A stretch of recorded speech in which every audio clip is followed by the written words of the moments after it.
Nous, on a commencé par un projet pilote en 2006-2007.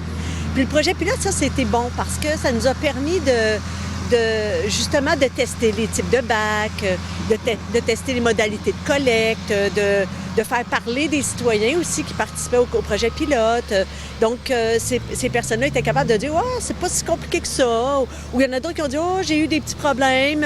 Puis là, on a développé des trucs pour venir compenser, pour régler ces problèmes-là, que ce soit les odeurs de mouches, de petits vers. Donc, le projet pilote, ça, c'est payant, ça. Parce que ça permet de clarifier certains aspects techniques, mais aussi ce qui est dans l'imaginaire des gens, ce que ça représente véritablement. Tu sais, il y en a pour eux autres, là, hey, composter, là, c'était comme de te mettre dans les mains dedans, puis là, mais tu sais, c'est pas ça. C'est au lieu de mettre ton sac de résidus de table dans la poubelle, bien, tu le déposes dans le bac brun. Donc, au final, c'est un peu ça, là, ça se traduit comme ça dans le geste au quotidien. Alors, non, je pense que ça s'est intégré pour ceux, en tout cas, qui participent actuellement.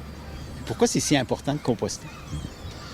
Bien, écoutez, si vous regardez le site ici, c'est toute de la matière qui n'a pas été enfouie.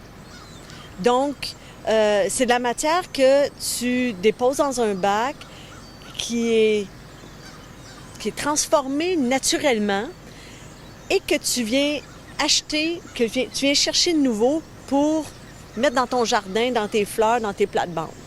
Alors, quelque part, c'est comme cycle naturel, là, comme cycle de vie, là, c'est comme pas mal la meilleure formule que tu peux avoir quand tu compares à mettre ces matières-là dans ta poubelle, que nous, ici pour la communauté de la MRC Rocher-Percé, bien, tu mets les matières dans la poubelle, puis là, ça s'en va à 100 km plus loin pour être enfoui dans un trou.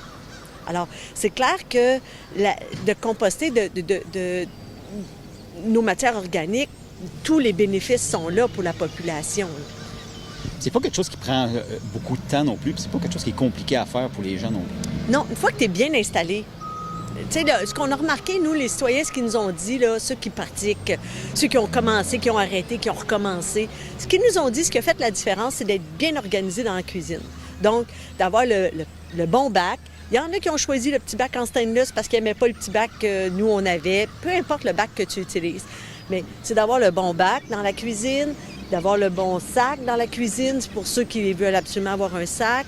Mais tu peux faire toi-même ton origami pour faire un sac. Tu peux mettre un Scott Towel, tu peux mettre un papier journal. Mais une fois que tu es bien organisé, tu mets tes trucs là-dedans, tu vas vider ça dans ton bac brun à l'extérieur. Alors, c'est pas compliqué, mais il faut le faire de la bonne façon. Alors, c'est pas compliqué, mais si on a des craintes, il faut appeler. Il faut nous appeler, il faut partager pour qu'on puisse, quelque part, vous communiquer les trucs ou vous mettre en lien avec un citoyen qui pratique le compostage depuis 10 ans et qui, lui, ça fait partie de son quotidien. Là, il y a des trucs pour les mouches, pour les odeurs. C'est quoi les matières qui sont acceptées ici? Bien, tout ce qui est organique, donc résidus de table. Puis quand on parle de résidus de table, ça peut être des os, hein, les carcasses de homards, de crabes, donc tout ce qui est résidus marins, tout ce qui est résidus de table. Après ça, tu as les résidus marins qui sont acceptés ici. Donc les usines de transformation, bien, ils apportent leurs résidus ici, on peut les composter. Tout ce qui est aussi, quand on dit organique, c'est aussi les matières souillées comme le carton souillé, comme les Scott Towels, là, les papiers essuie-tout, les Kleenex. Je le répéterai jamais assez, mais les Kleenex, là, tu sais, quand ça arrive ici, vous allez voir, la température monte à 70-75 degrés pendant plusieurs semaines. Alors, il n'y a pas d'enjeu avec les Kleenex, là, pour ceux qui ont une certaine crainte, là.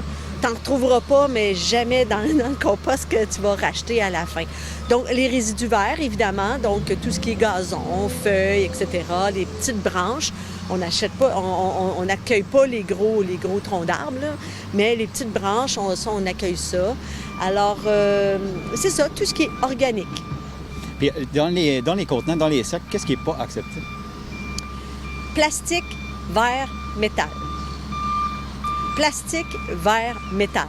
Ça se composte pas. Mettez pas ça dans votre bac, ça se composte pas. Alors, on reçoit encore beaucoup de plastique vers métal. Puis ça fait juste nuire parce que quand tu sais comment ça fonctionne ici, nous, on a des gens qui sont ici depuis 8-10 ans, là. On a une équipe formidable parce que pour travailler dans un site comme ça, il y a des journées où ça se passe super bien, la température est belle, c'est le fun. Mais il y a d'autres journées là, où il pleut, où la matière n'est pas intéressante à travailler. Il peut y avoir des odeurs certaines journées parce qu'on a reçu beaucoup, mettons, de résidus marins, puis là, c'est plus intense. Donc, il y a des journées, c'est moins le fun. Puis nous, notre équipe, la première chose qu'ils font, c'est qu'ils font un pré-tri. Ils retirent les contaminants. Mais on a encore beaucoup de plastique vers métal. Et ça, pour nous, je dirais, c'est la plus grande difficulté qu'on doit affronter. Parce que quand on est obligé de pré-trier ça, quand on est obligé de les retirer, bien, on perd beaucoup de temps là-dessus qu'on ne met pas à travailler le produit fini. Bien, il y a plusieurs étapes pour arriver au produit fini, justement. Oui. Mais les gens ils peuvent en acheter ici directement. Oui. Oui, puis nous, à chaque année, le compost est tout vendu. On a même des listes d'attente. Depuis quelques années, là, on a des listes d'attente. On a des personnes qui achètent le compost depuis l'année 1. Fait que nous, qu'est-ce que c'est? Ça, c'est un signe de confiance. C'est un gage de réussite. Parce que ce qu'on se dit, c'est que les gens, quand ils reviennent, année après année, oui, il y en a qui ont trouvé des fois un clou, ils ont trouvé des petits morceaux de plastique. C'est vrai, vous allez en trouver des petits contaminants parfois, parce qu'on utilise un tamiseur qui a, je pense que c'est 3/4 de pouce, une demi-pouce, je me rappelle même plus le diamètre, mais fait que ça arrive des fois qu'il y a quelque chose qui passe tout droit. Ça, c'est, vous nous avisez, vous nous informez, puis on peut répondre à ces questions-là. Mais ce qu'on constate, c'est que le produit est apprécié, que le vendre, c'est accepté aussi, parce qu'on envoie le message que c'est un produit, c'est un bon produit qu'on a transformé, donc ça vaut la peine de l'acheter. Puis aussi, ce qu'il faut savoir, c'est qu'on récupère, nous, toutes les taxes. Donc, il y a un bénéfice sur le compte de taxes des citoyens. Parce qu'on vend le produit, on peut récupérer les taxes. Donc, ça nous permet de réduire la dépense totale.